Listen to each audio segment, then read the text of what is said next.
meeting of the New York State Hearing Aid Dispensing Advisory Board meeting to order. I'd like to begin with a roll call. I'm going to go ahead and call out the board members' names, and you can just let me know if you're present. Feel free to correct me if I pronounce your name wrong. Jerry Bergman. Here. Peter Fischer. Here. Eric Freeman.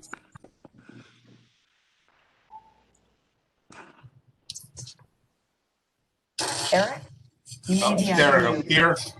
Okay. Sharon Gavan. Present. Anna Kim.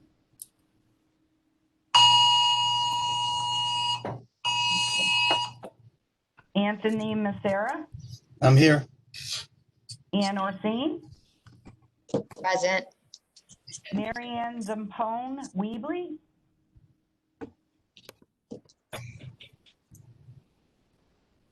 Mary Ann? I don't hear a thing. Okay. Is that Mary Ann?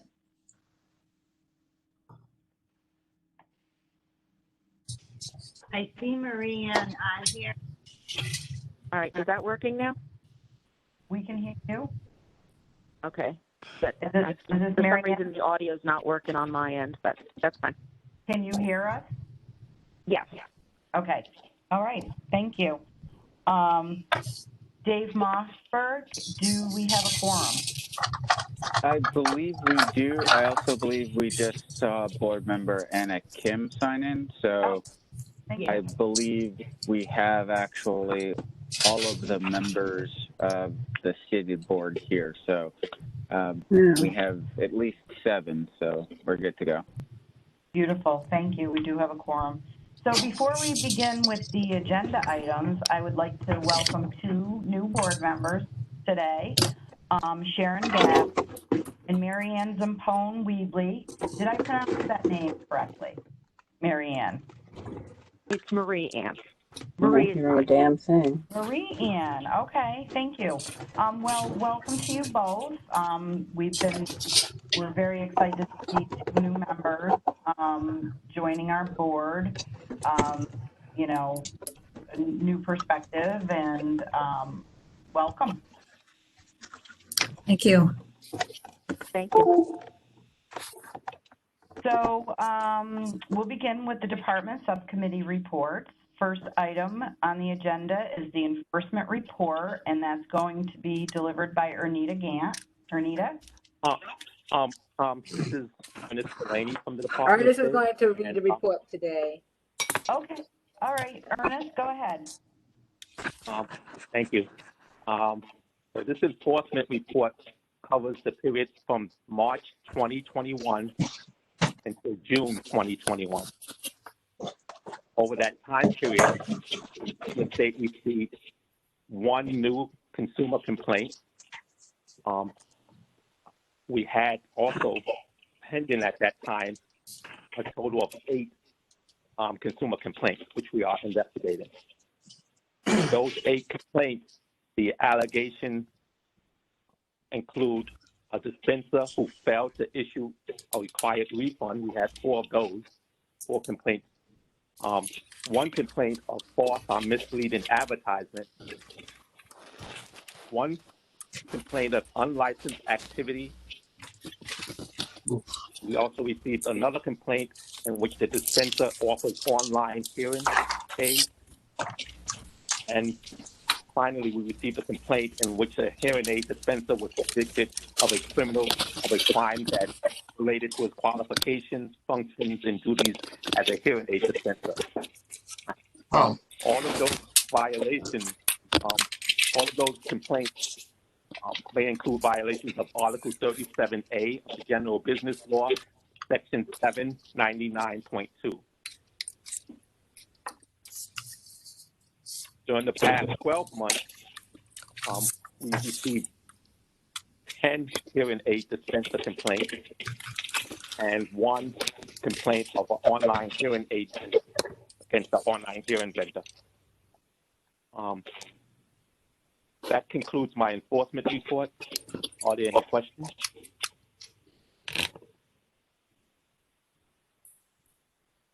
Okay, thank you, Ernest.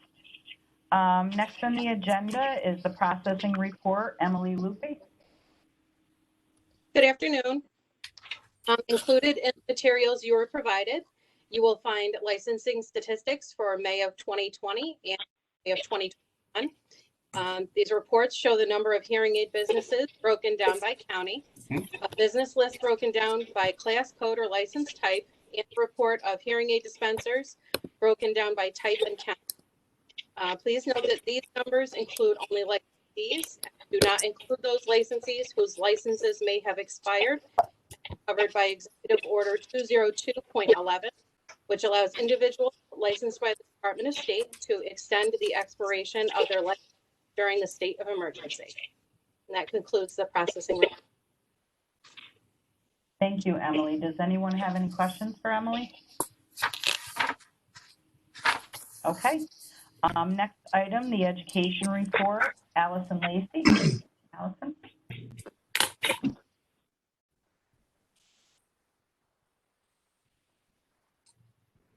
This is Jerry. Can you guys hear me? Could I please ask whoever speaks to turn on their video so we can see them and lip read? Allison, Allison's on the video. Allison, go ahead. Okay. The Bureau of Educational Standards continues to audit hearing aid dispenser renewals. Those renewals which do not indicate approval code numbers or do not appear to include T-coil, infection control, and New York State and federal law, in addition to the balance of required hours, are not processed and sent to the Bureau for an educational compliance audit. A renewal license will only be granted when satisfactory proof of education is provided. So far in 2021, 27 licensees have been audited and 21 have complied. One licensee did not comply. Of the 5 pending, most are within the time frame to respond. Course availability appears to be adequate and has not been an issue raised by licensees.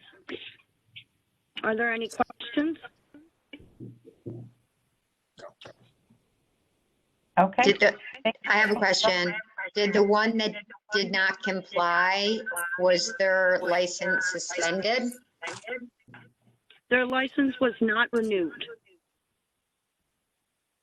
Right. These are individuals who have not renewed yet, and they were required to show proof prior to being able to renew. Thank you. Jerry, again, for those of us who are dependent on the captions, could we ask everybody to introduce themselves before they speak so we know who's talking? Yes, we'll do that, Jerry. Okay, so next item on the agenda, the examination report. Shannon McGuire. Good afternoon, this is Sharon McGuire. I'm going to be giving the examination report. The Department of State is continuing to require candidates schedule their written exam in advance. Instructions on scheduling the written exam are posted on our website under the examination information and schedule. From January to May 2021, we have administered their hearing aid written examination to 26 applicants with a pass rate of 69%. In that same time frame, the hearing aid dispenser practical exam has been administered to 40 applicants with a pass rate of 86%. Thank you. Thank you, Shannon. Does anyone have any questions for Shannon? Can I ask a question? At this point, there's not open to the public. Okay. Thank you. This is Ann Orsini. I don't have a question, but I have a request. For anybody who's not speaking, if they can mute their microphones, because it's really difficult to hear with the background noise. Thank you. Okay, so the next agenda item under new business is executive order update. David Mossberg. Hi, good afternoon, everyone. This is Dave Mossberg. just an update on the executive orders. The current EO, which Emily had mentioned earlier, which continues the expiration date of license fees, is currently in effect through July 5. Of course, if there are any updates, we would advise the board and post the same on our website. But for now, it's good through July 5th. Any questions? All right, thank you. Thank you, Dave. Okay, the next item on the agenda is the DOS website. This is Jody DeLallo. I just wanted to mention that our website has been redesigned. Some of you may have been on there recently. I think it's been a few weeks now. So the website was redesigned to be consistent with some of the other state agencies. If you notice the branding and the logo, you know, the branding and the colors and where the information is found, the format's all a little more consistent and in order to be uniform for many of the state agencies. So it does take a little time to get used to. I've been on there and I'm still trying to work my way through, but just in case you've been on our website and you've noticed that there have been some changes. If the board members, you know, all the information that was on the old website should have been transferred to the new design, but if any of the board members notice something, you know, that's missing or something, you know, that you want to alert us to, just feel free to send a note to Denise and we'll, you know, we'll take a look into it. Thank you. This is Peter Fischer. Hi, Peter. I was looking for the consumer guide brochure, and it didn't really pop up when I went onto the website. So there might be a better way of putting it in front of the people who are interested in learning from that brochure. All right, we'll take a look at that to see where it is. I couldn't, you know, off the top of my head, I don't know where it's located, but we'll take a look and see if there's an improvement we can make. Thank you. You're welcome.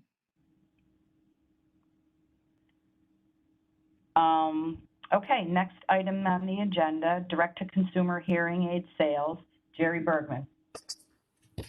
Thank you. Before I speak to the issue of over-the-counter hearing aids, I'd like to just ask a question about the membership.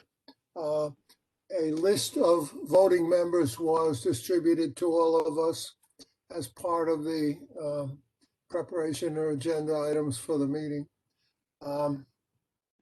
I gather that Sharon and Marie Ann are new members of our board. Am I correct? And if so, might each of you spend a minute or so just telling us where you are and what you do professionally? Jerry, this is Jody DeLallo. You are correct. Those are our two members. If the new members would like to introduce themselves. Okay, I'm prepared. My name is Dr. Sharon Gavan. I'm an audiologist, and I have been in practice as an audiologist since 1972. I have been in New York City hospital settings from 72 till about 1980. I now work in a family practice in Westchester, and it's a small family practice. Myself, my husband is a hearing instrument specialist, and our daughter is the newest addition as an audiologist to our practice. She's been with us for 7 years. I welcome you to our website, which is Gavan Audiology and Hearing Aids. We have 3 centers in 2 states, but this way you can get a snapshot of the whole family. So we have a vested interest in hearing and have for many years. So thank you for inviting me to be a member of this committee. Thank you, Sharon. Hello, my name is Dr. Marie Anthoney Wisely. I've been in practice for about 26 years. I've always had a private practice that's total hearing care. and I've run that for 24 years. And I also have experience working with ear, nose, and throat physicians. I ran an audiology department for an ear, nose, and throat practice for many, many years. Because of the pandemic, I opened up my practice completely free of the ENTs at this point. So I went from having 15 locations down to 1. And I'm trying to get back to getting a couple more, but the pandemic was not kind to me in my practice. And I'm very grateful for being on the board because I've always felt that we need to know what's going on within the state. So I'm really happy to be here. And if you have any questions for me, please feel free to reach out. Thank you. Thank you.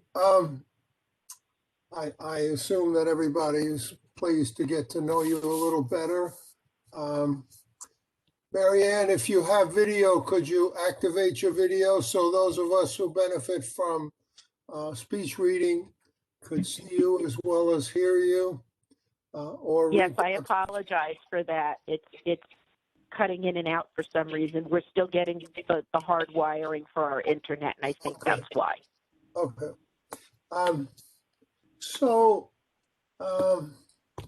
Denise, correct me if I'm wrong. It looks as though we filled a couple of longstanding vacancies, particularly for licensed audiologists too. If that's correct, we have 2 vacancies for non-audiologist dispensers. I wonder if someone could tell me if anybody is working on filling those vacancies, like Mr. Goosen, who joins us at each of our meetings.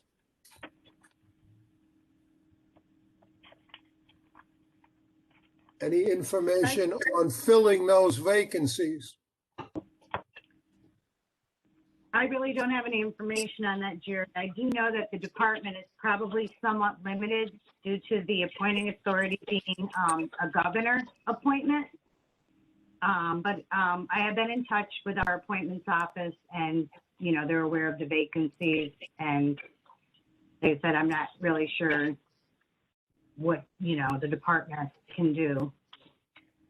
Yeah, so Jerry, we're not provided with updates on the status of appointments. So when an appointment is made, we are notified of the appointment. Well, that's like telling us to just sit back and be quiet and wait for things to happen. I'm really asking if there's any proactive efforts you're aware of to fill any of these vacancies. I have no updates on the board appointments at this time. Hi, guys. This is Tony Masara. Can I just address that to Jerry, please? Jerry, the board, I was asked to be on the board by a friend of mine who's on the insurance board. And that's how I got on this board a bunch of years ago. So the appointments to the board are by the state.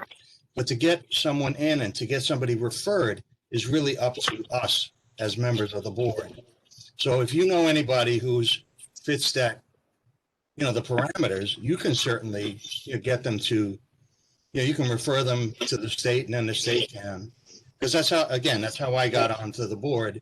I have a friend who's on the insurance board, good friends, and he said, you're an audiologist, maybe you should be on the hearing aid board.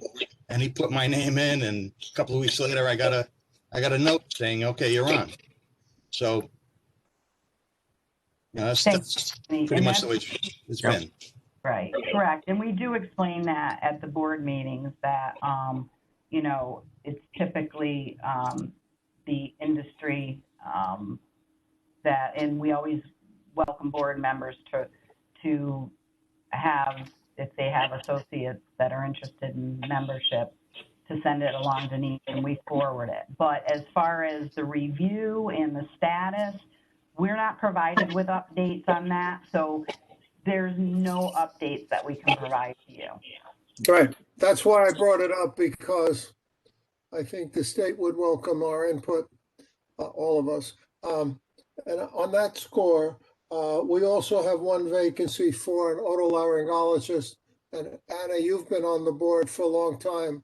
Can you be at all helpful in us finding maybe a counterpart upstate? Or maybe Ann Orsini knows an otolaryngologist upstate who might be interested in filling that vacancy. Jerry, this is Eric Freeman. I've actually reached out to 5 otolaryngologists that I reach out to for follow-up care for my own patients, and all have said they don't have the time of day to, or even a desire to think about joining on the board. And I'm trying to get that position filled, like you said, for the upstate section. And also going to your question before, I've reached out to several dispensers in upstate.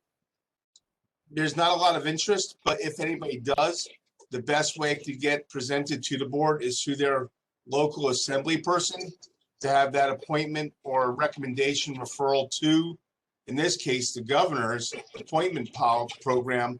But again, we don't hear anything back on that. My appointment took almost a year, and that was just going through Speaker of the House. So it's a process, but we got a quorum this time. Thank you.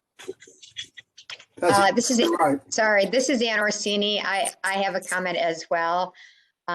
So we did have another otolaryngologist on board who would come from Rochester, who would drive to Buffalo when we were meeting in the 3 locations.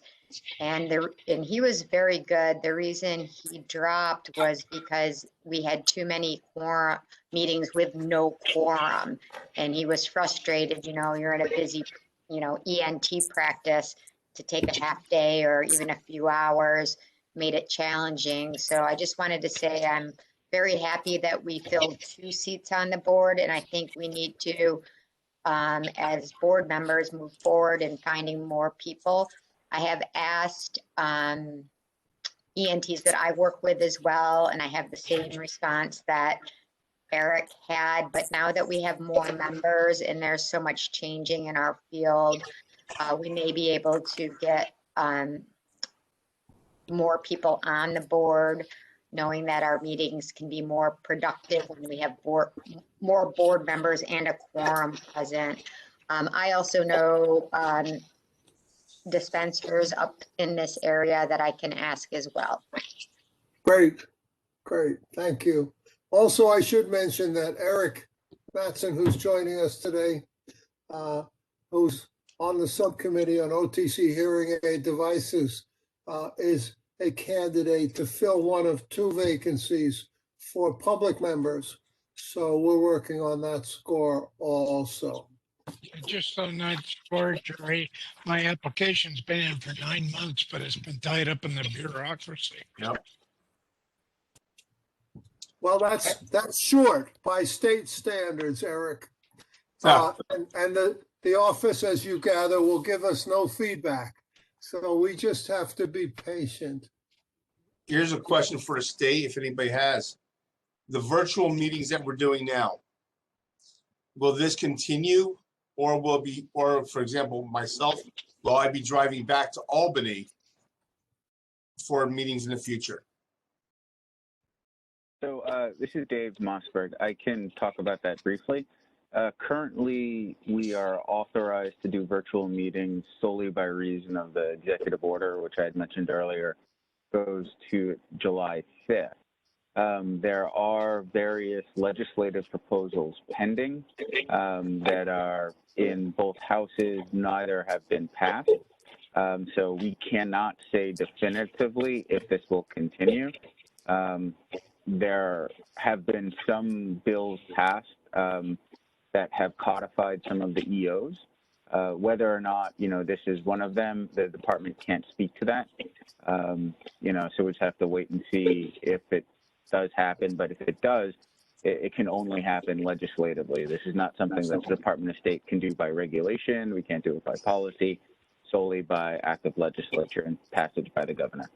So are you saying then we need to reach out to our local assembly representative and suggest that to either continue or not to continue? Or can we work as a board and advisory capacity and say, this could benefit our group because we are getting a quorum because everybody's able to be available for that time frame. Well, certainly in, individual personal capacities, you have, the right to go to your local assembly person or senator to voice your position on a bill. The only thing I can say is that the Department of State does not comment publicly on bills. So it wouldn't be that the Department of State, opposes a bill or, doesn't oppose a bill or supports a bill or otherwise. It's not something that the Department of State would be able to do. But certainly as you as a board member, having an interest in potentially seeing other boards, there's nothing that would prevent you, for example, from, voicing your interest on this to your local assembly person or legislator. So if I can ask a question of the board members, does anybody else have an ear of their local representative? And if so, do we want to stay virtual or do we want to kind of reach out and say yes to going back in person? I would agree, but I would also like to ask if the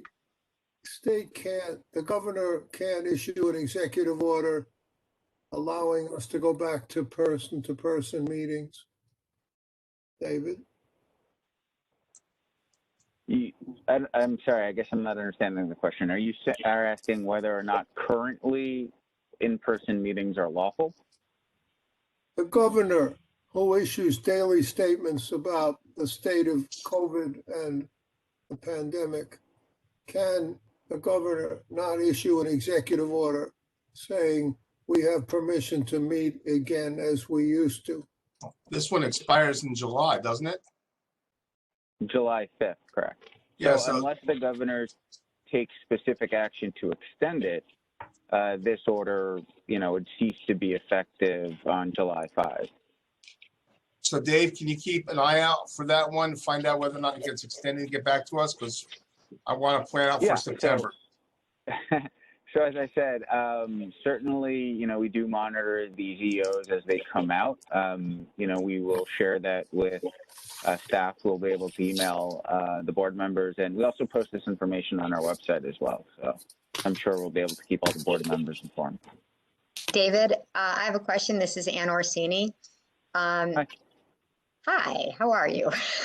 My question is that if the governor does not extend that and we start meeting again as we used to, would it be possible for us to get some updated technology so we can actually see the other board members?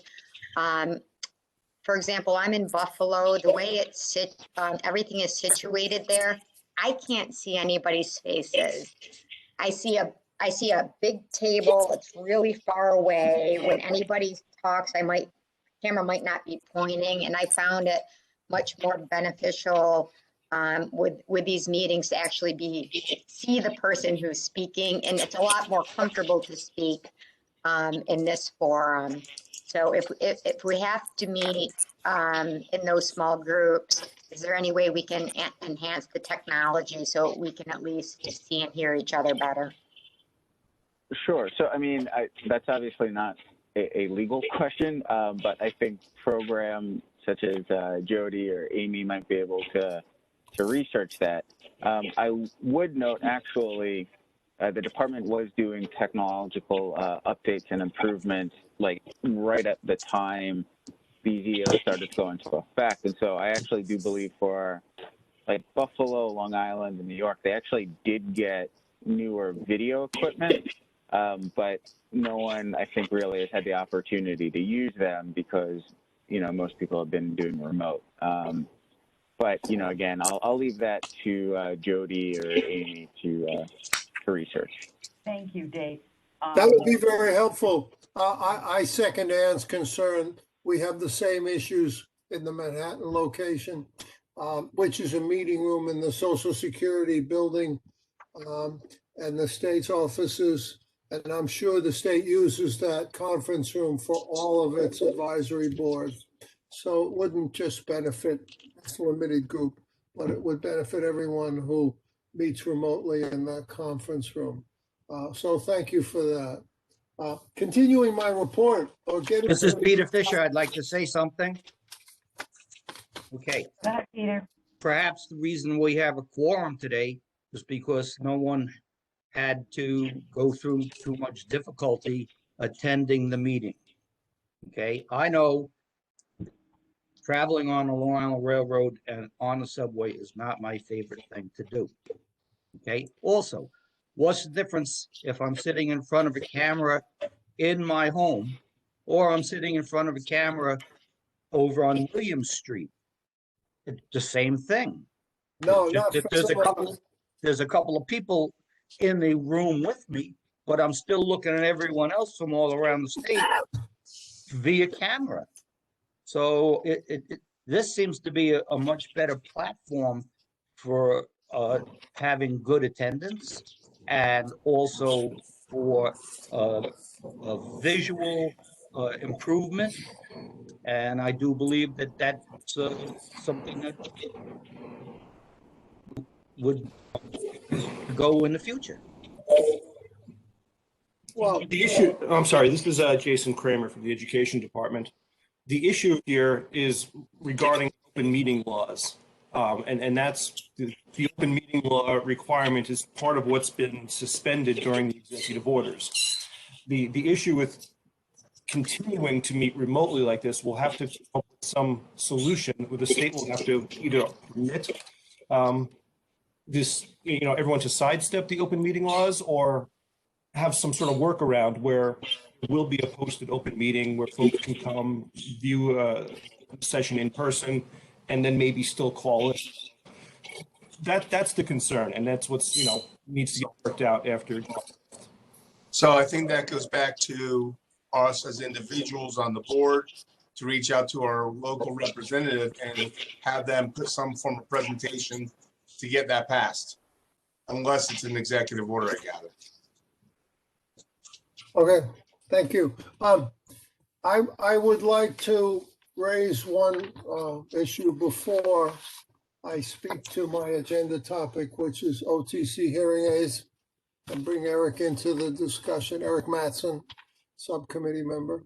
And that is that we've forged what I think is a historic first coalition of representatives of the hearing loss community, the deaf community, and the deaf-blind community in New York State. We speak for the people with lived experience. We speak for, or will speak for, the people who are on the receiving end of the policies and procedures and services that New York State chooses to pursue. This is a new consortium. We have a memorandum of understanding, and our first objective is to see New York State become the 39th state in the union to have an agency, a commission that represents the deaf, deafblind, and hard of hearing. It's long overdue. A bill was passed in 2007 authorizing such an agency. It was never funded, it was never staffed, it never came into effect, and New York State should be ashamed of itself for not having pursued that. When the Justice Center came into being in 2012 or 2013, it had an agenda that was quite different, and nothing was ever done on behalf of the consumers to whom all of us serve. So I would like to ask for approval of a motion that the Hearing Aid Dispensing Advisory Board endorses, in theory, the creation of a body in New York State to represent our constituency, our three constituencies. If that's something that's kosher, Dave, from a standpoint of the state's laws and regulations, I would ask for a vote on a motion so that I can list the Hearing Aid Dispensing Advisory Board among those groups that support our push for legislation to create such a state office or commission. So this is Dave. I think one of the concerns that I would have was that there isn't notice sort of the particular organization that you might be perhaps recommending or suggesting, this organization for the state board to endorse. I think in theory, anything that's consistent with the enabling statutes, a provision of the general business law that creates, this board and its functions would be appropriate. But, without having notice of what you're asking the board to do, I think it's difficult for me to say that this is entirely consistent because this board has a specific legislative mandate. The board is specifically created to do a particular thing by statute. And so, I know that you had mentioned that you wanted to discuss the OTC issue beforehand.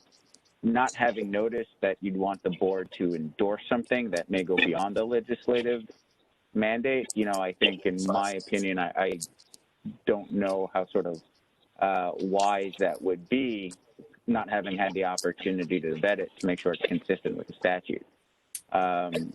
So, I would think that, at this point, it might be something that you would want to table to the next board meeting so that, I could say, well, Jerry's proposal was to endorse an existing organization or a new organization to try to endeavor to do this, as you just described. But I don't know what you're suggesting if it's entirely consistent with the statute. Okay, well, we created this coalition because an initiative was begun by one member and one assembly member, one senator, wanting to do the right thing for us. And the terms or the provisions of that draft bill were quite lacking in terms of what we need in New York State and what is commonly provided by other states and their commissions or agencies. So what we've done is we've reached out to those legislators and we've asked them to hold off until we can work together and craft a bill that we all can get behind. So I understand that it would not be appropriate, given the legislative mandate, that you would consider something of a blanket endorsement without seeing any specifics. And I think our next meeting is September, if I'm not mistaken. September.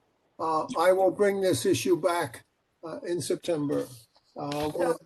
With any luck at all, we will have a revised bill that's been sponsored and introduced in both houses in Albany. Hi, I have a question. Sorry. I just have a question for you, Dave. This is Jody. Would it be a recommendation that maybe Jerry send this information prior to the next board meeting so folks can have a chance? Yeah. Okay. That's what I was going to actually ask. Actually, sort of to achieve two different things. First is, I would never recommend a board member vote to endorse something that they haven't individually vetted themselves. So, for sort of the assurance of the board members and their individual vote, it would be beneficial to them, in my opinion, that they, have an understanding of what it is you're asking them to do. The other purpose of it would be so that I could potentially review it to see if the aims and objectives of who you're asking the endorsement for is consistent with the article. Because if it's somehow inconsistent, my advice at that point would be we shouldn't be voting on this because this is too far from the legislative mandate that it's beyond our sort of area of expertise to opine on. So, following up on Jody's recommendation, I think if you could forward that to Denise, Amy, Jody, myself, I think we would all benefit from taking a look at it. Okay, great. Meantime, if any of you I would like to say something. Oh, please, go ahead. This is Peter Fischer. I've noticed that in not only this meeting, but in past meetings, we've lost our focus. The name of this organization is the Hearing Aid Dispensing Advisory Board. Perhaps we should request that there is a hearing impairment advisory board, which would be able to work on a broader group of subjects.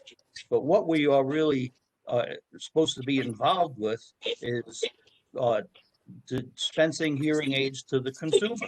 And although I know that hearing impaired people have many other barriers, the only barrier that we are supposed to be dealing with is how to get the hearing aid in someone's ear and make it as convenient and as simple and successful as we can. Thank you, Peter. That's a perfect introduction for my topic on the agenda, which is over-the-counter hearing aids. Sharon, you had a question? Excuse me, I have one question. This is Sharon Gavan. Nice to meet you, Jerry. I do have, being new to the group, if you could just give me a little bit more information, which is in regard to what you have said and what you're going to say, because you mentioned that we have created this consortium. Do you mean you personally? Is we another group that I'm not aware of? And when you're going to be speaking to this next topic, are you representing you, or who is the we that you mentioned? I'll give you a quick response. It's as simple as the state organization for the deaf community, been around a long time, is called the Empire State Association for the Deaf. An organization representing a couple of thousand, several thousand hearing loss individuals, seniors, adults, working people, and children. It's called the Hearing Loss Association of America, New York State Association. And the deafblind have put together an informal coalition. Those three groups have elected representatives to serve on this consortium representing our three constituencies. And I happen to be the representative for the Hearing Loss Association in New York State. So it's a new organization, and our first agenda item is to try to bring New York State into the mainstream of states that sets policy and provides services to serve the deaf, the deafblind, and the hard of hearing, and do research and education, which is a much broader agenda than what this group, as Peter points out, is concerned with. Eric, you had a hand up. Jerry, that last part, I don't think we're not concerned with. I think we have to stay focused on what we're set for. At the last few meetings, I have mentioned how can we serve on the board that has no teeth. So my question goes then to the state, in what capacity are we advising the Secretary of State to bring forward information that reflects upon and is needed for making changes in the state of New York for the hearing impaired community? What can we do? Not just as an individual by me reaching out to Donna Lapardo or, well, Claudia Teddy's on the Senate. But what can we do as a board to get information to better assist the hearing impaired community? Not our office, not, an ENT group, not getting the movie theaters to get looped, but what can we pass along to the board? What's the state looking more from us so we could be more effective? Eric, I think you're making Dave Mossberg very uncomfortable. Hi, Dave. Because you're talking about beyond the scope of the legislation and the mandate of this group. And I think Peter spoke to that. So let's talk offline. I'll be happy to talk with you. We're working in that direction. Dave, you want to add anything? No, I mean, I think at this point we have a fair understanding of, at least from my perspective, what we would need so that the board could potentially consider something like this in the future. But, you know, this issue and other issues, you know, I think, you know, certainly something that would require a vote should be sort of on notice, so it shouldn't surprise either the department or the board, so that we could, you know, work these ideas out, you know, before anybody has to take any action. So I don't really have anything other than that to add. David, I have a question. So kind of following up with what Eric said, I know that when I first joined the board, I was pretty confused as far as what this type of board was able to do and not do. And now that we have 2 new board members on the board, I think it would be very helpful because just to have a general review of, you know, the purpose of this board and what the state is looking for from us. I think certainly that's something we could do at the next board meeting. You know, I think what may help is sending around perhaps the actual copy of the law book that has all of the statutes, all of the new regulations that we've worked on, so that all the members have that. And then I could do sort of a quick, you know, overview perhaps, and try to answer any questions that you may have. And if you have questions beforehand, you know, I'd say email those to me, and then I'll try to address those as, you know, we try to just do a broad overview of this board, if that helps with the other board members, and if that's something that they would like. Thanks so much, David. I think that would be really helpful, and I think it should be part of an onboarding process for any board members, so we can get them up to speed a little bit more quickly to help retain them and retain board members. And I agree with Eric that we really need to maintain a focus at these meetings and have a purpose and direction. It seems like we go off tangent in many ways when we should be focusing more on things that we have control of. Sure. Happy to help. Continuing with my agenda item, or turning to the dispensing of hearing aids or the sale of hearing aids, 2 different issues.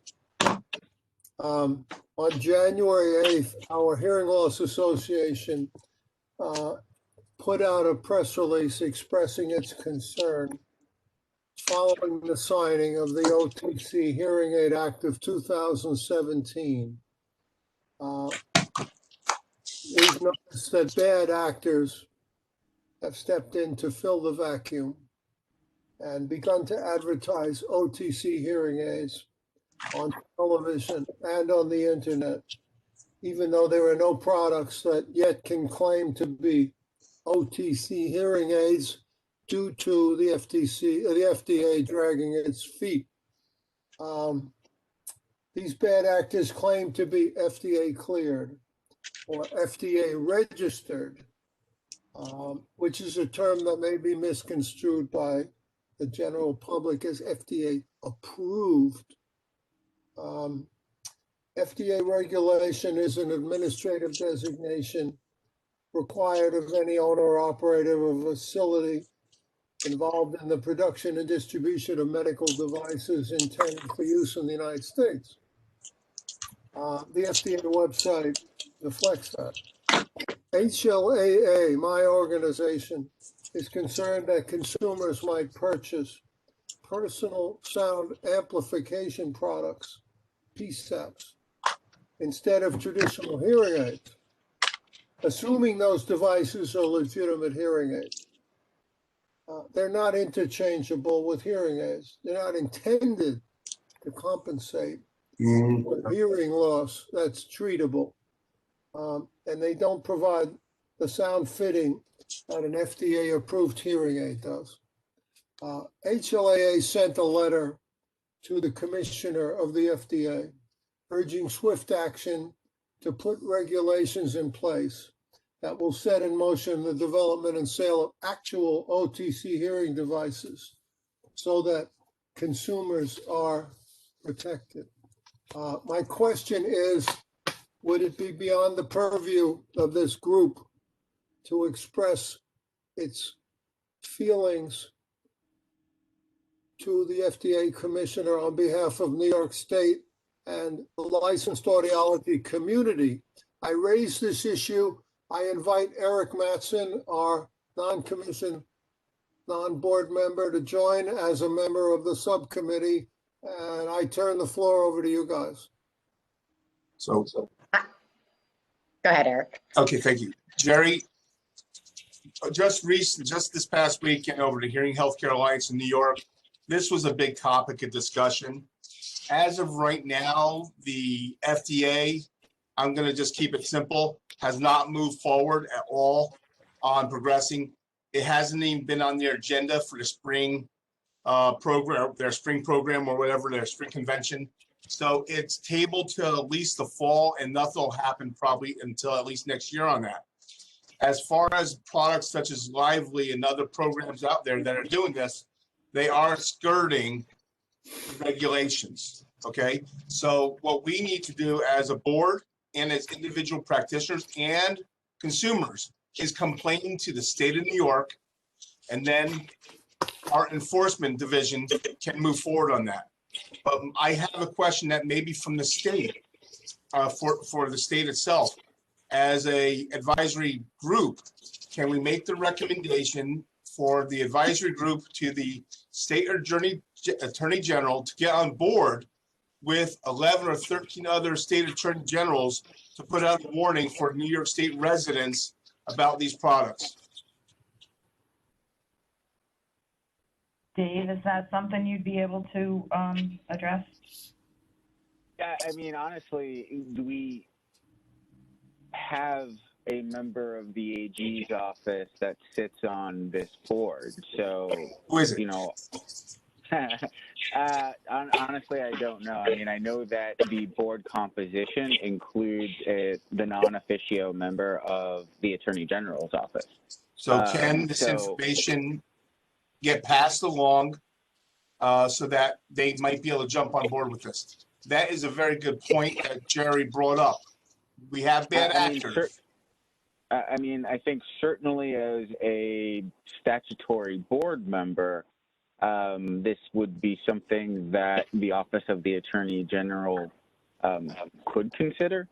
Whether or not that office does, I can't speak to that. I don't believe anyone else in the department can. It's a non-executive agency. So what I believe that we could do is certainly, you know, communicate to the AG's office, to the designee that sits on this board, and, you know, leave it up to that office to decide, you know, sort of the appropriate next step. Because that's actually, this would be actually a great tool as an advisory board that we can be advising the state of New York through the Department of State, that this is a topic that's needed to be addressed. No, I don't disagree with that. I'm just saying that if it's a matter of, for example, having the New York Attorney General join the other states' attorneys generals, that wouldn't be something that the department would do. That would be something that the representative of the Attorney General who sits on this board would do and bring it up to their office. So I think we could do that, bring it to their attention. Can we get the name of that person and contact information? Because I would love to reach out, at least from my own standing, to give him some information. And if anybody else wants to join me on that one, I think that would be helpful. This is Jerry. Yeah, I'm also told that by our national office, by the Director of Public Policy who used to work in New York State, that New York State specifically has rules in place prohibiting mail-order hearing aid sales. Okay? Yes. Jerry, could be used to stop some of the really bad guys. We do not want to curtail the sale and distribution of PSAPs and the soon-to-come OTC hearing aids, but we want to prevent people from being misled by bad actors using marketing language referencing the FDA when they have no business doing so, and trying to sell direct to consumers, bypassing the healthcare realm. That's the Attorney General's office, Jerry.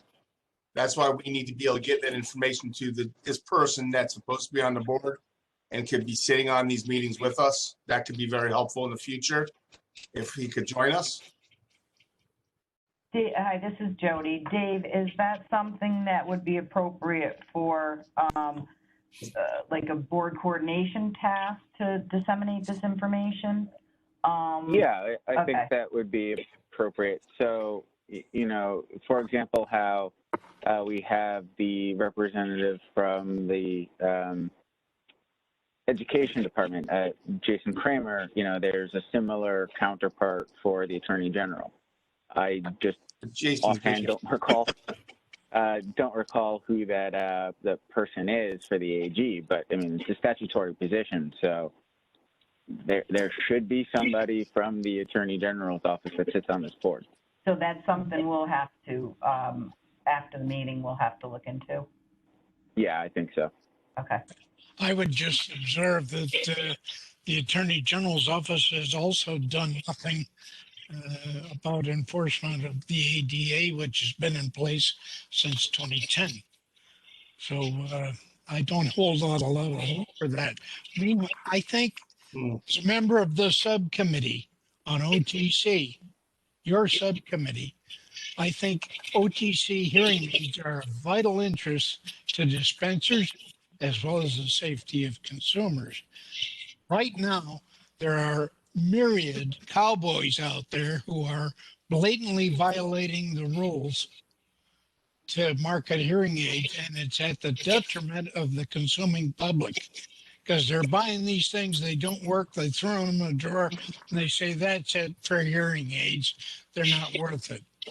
And I think that's wrong. I think OTC hearing aids, properly done, have a great future for the consumers in this country. And I think there's a lot of dispensers who are not opposed to this. If nothing else, OTC hearing aids are intended for people with mild, maybe moderate loss. But the consumer himself is a lousy judge of that. They still need professional testing and guidance on this. And that's where the licensed audiologist and dispenser comes in. So yes, and I would just like to make a point. I understand what everybody's saying, but I think this is a lot more complex issue than how we're discussing it here. And it's even a bit confusing because things are changing in this landscape on many, many fronts. I'm not exactly sure what you mean by these bad players. I mean, I know there's been an issue with certain people who dispense hearing aids with false advertising and mislabeling of instruments, calling them PSAPs or OTCs or hearing aids. And I know we're talking about the federal government. So we haven't discussed yet how some large electronic companies actually did receive clearance for a self-fit hearing device, which has already been cleared by the FDA. There's also manufacturers, hearing aid manufacturers now that are fitting direct to consumer.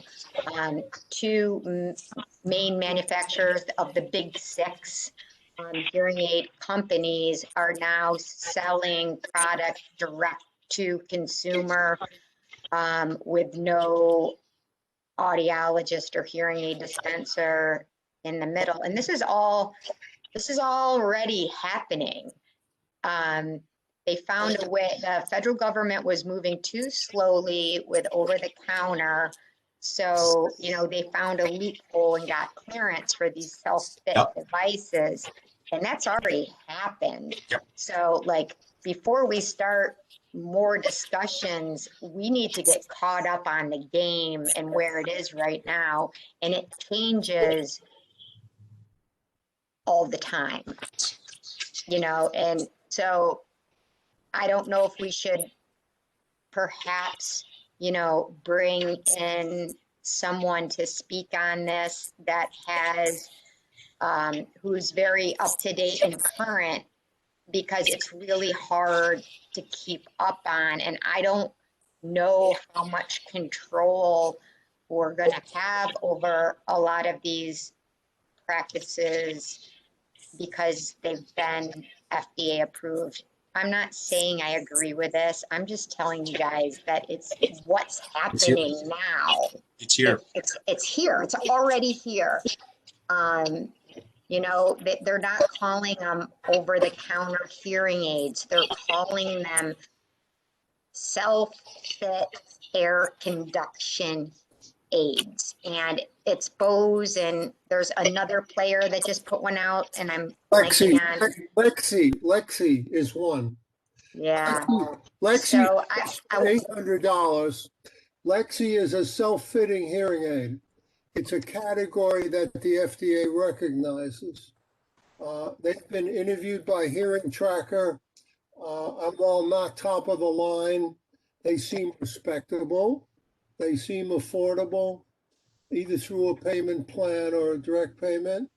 And we don't want to lose those good players that are trying to serve the moderately hearing impaired segment. And we don't want to lose the Boses of the world that are developing wonderful technology for people who don't need audiology or dispenser treatment. But going back to the Attorney General's office, can we ask that at the next meeting, somebody come to us and tell us how New York State can begin to track and look into who's selling what in New York State with what kind of promises or what kind of claims that are unsubstantiated and what can be done about those. That's my question. All right, this is Peter Fischer. May I say something? Okay.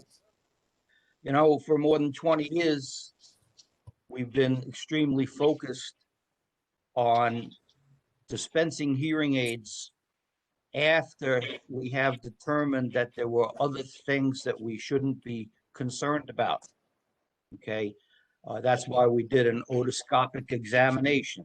That's why we did a case history. That's why we ascertained what a person's mental state was, whether they could use their fingers, whether they had a myriad of other things that we needed to be concerned about. But now it seems that we've decided that those things are no longer important, and we're going to throw them out the window, and someone with a moderate hearing loss, and that loss is caused because of an accumulation of earwax in their ear canal, won't know what's going on. So Peter, I don't think we're agreeing with any of that. I think everybody here agrees that a professional provider needs to be part of this process, and that's best practices. And what we have in the statute moves us towards best practices. However, the FDA has approved this self-fit hearing aid model. So, I mean, we could sit here and talk all day about how we disagree with it. And it's not best practices, but I don't really know what more we can do about products that are cleared by the FDA besides informing consumers in New York State of the differences between how a person obtains these devices and what that means. The Bose device is not available in New York State. In fact, it's only available in, I think, about 12 states. So if you look it up, you can see where Bose is willing to sell it and where they can't sell it. They're starting They're just doing a beta test on it right now. Once they get some movement, it's going to be all over. But I think the topic, I really do think we need to bring the Attorney General's office in on this more, because it's not the process that Ann said about best practices, videotoscopy or otoscopy, and everything else that gets in play. People are going to have huge hearing problems because they're going to miss a neuroma, which we could see otoscopy or in testing. So that's going to get missed. And that was overruled now by the FDA because New York State, once it's enacted, cannot overdo it. Someone says, hey, I want the hearing aid, there's nothing we can do about it.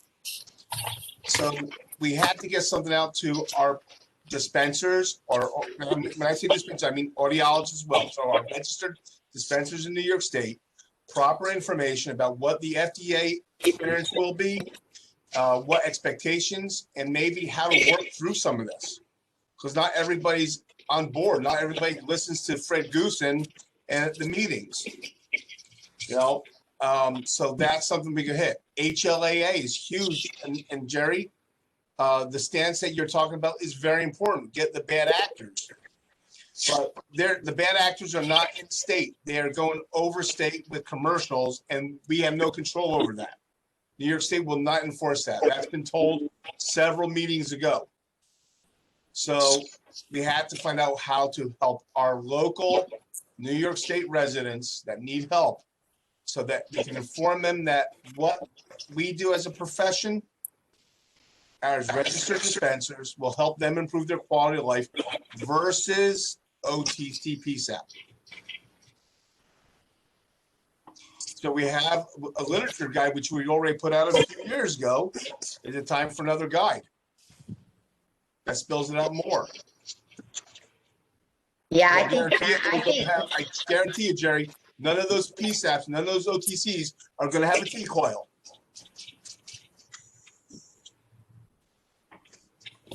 Well, that's not true. We already know some have it. Yeah. But that's another subject. I think it is a good idea for us to look at how we've described it in that handout, because now there's so many different classifications. And I think right now that's one of the things that the OTC committee could take over. Who's going to explain to the hearing impaired consumer the benefits of a T-coil when they don't see a professional? We all understand that, but it's happening now. And, all we can do is educate the public so that they understand or have a resource to go to when they're confused. We need to help them navigate this industry that's so rapidly changing. Right. I mean, we can complain as much about that we don't like it as we want, but that doesn't help anybody because it's here already. What we can do is make sure that consumers in New York State are aware of what they're getting and not getting when they go through these different methods to obtain some hearing help. Eric, you have your hand up. You're muted. You're muted. We can't hear you.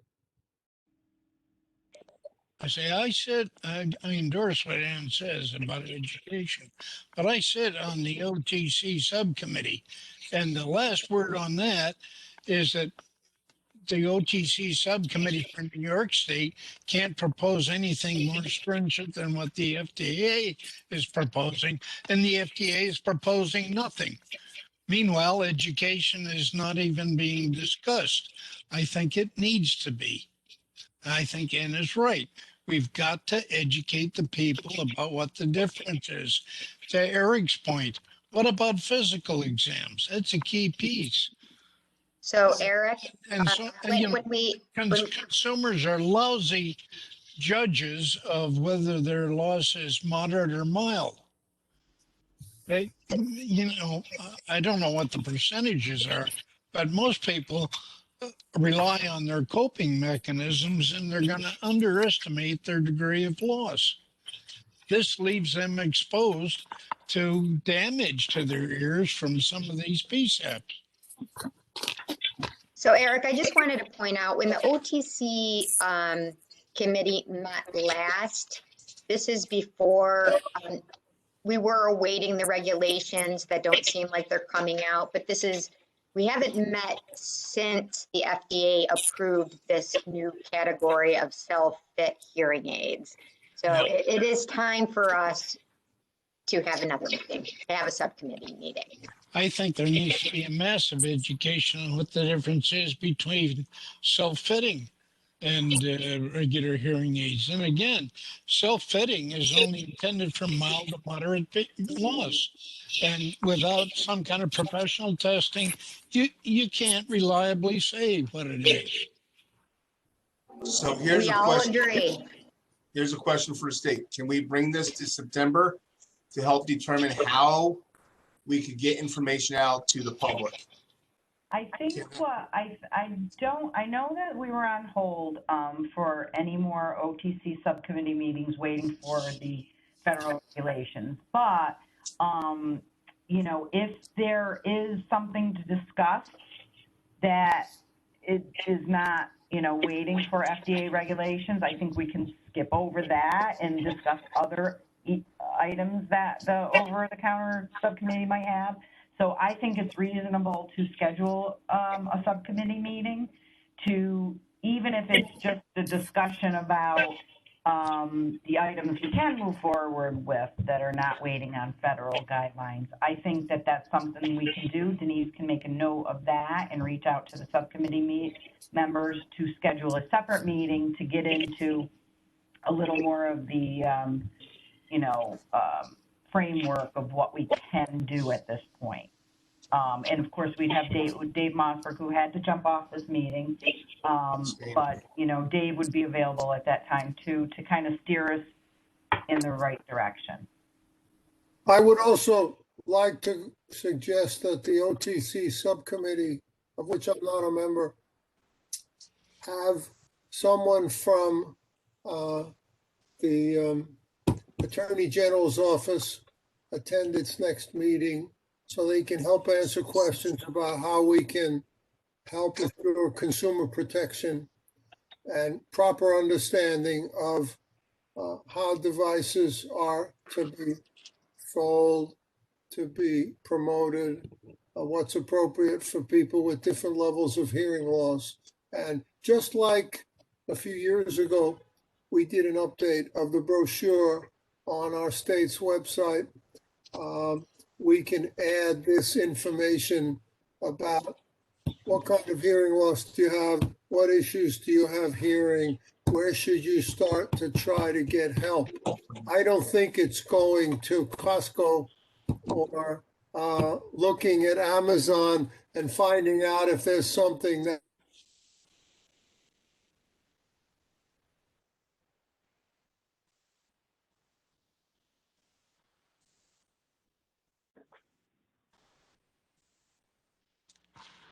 Jerry, I think we lost your video. If you can hear us, we lost your video and your audio connection.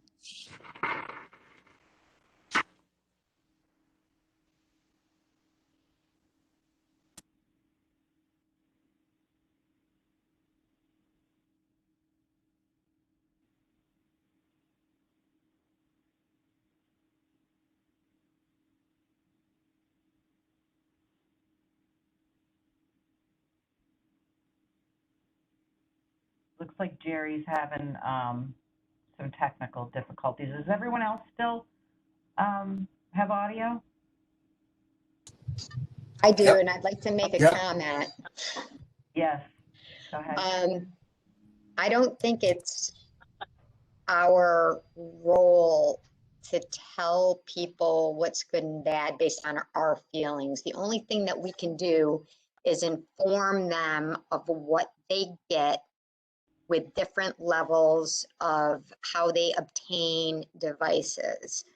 You know, our job is to inform consumers, you know, and, you know, I mean, some people, they do very well with self-fit aid, and that's easy and affordable for them.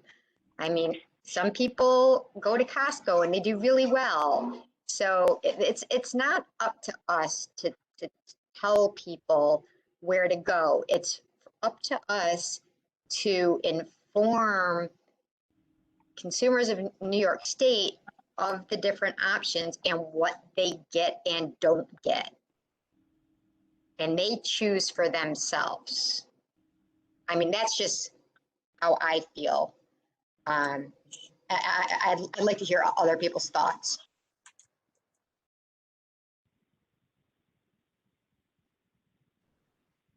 I inform people of what they're going to get and don't get every day, one-on-one, where I have the opportunity to address their questions and explain to them what's cooking with their particular problem, the size of their ear canal, how much wax they have, replacing batteries, lots of different things.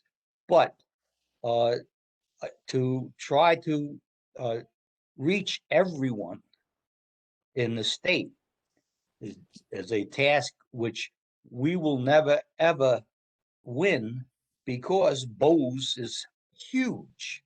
And they're going to take over this business, and we're all going to be out of a job, and we'll all be out there mowing lawns.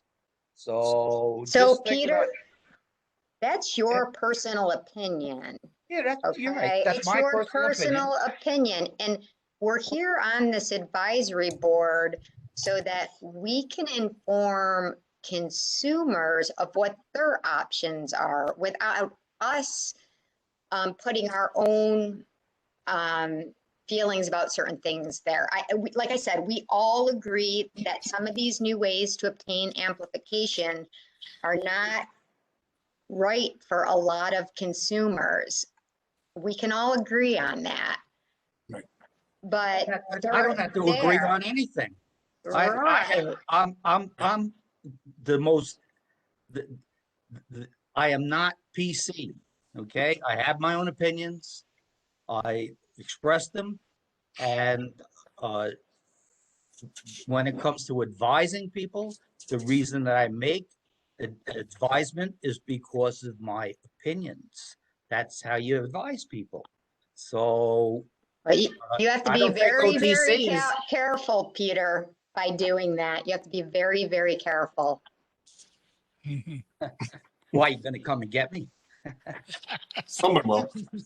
Now, I have to agree with Ann that you put out the facts and let people make up their own minds. Right. Having said that, and again, as a member of the OTC subcommittee, putting stuff on the state web does not reach our target audience. So this is where find alternatives to that.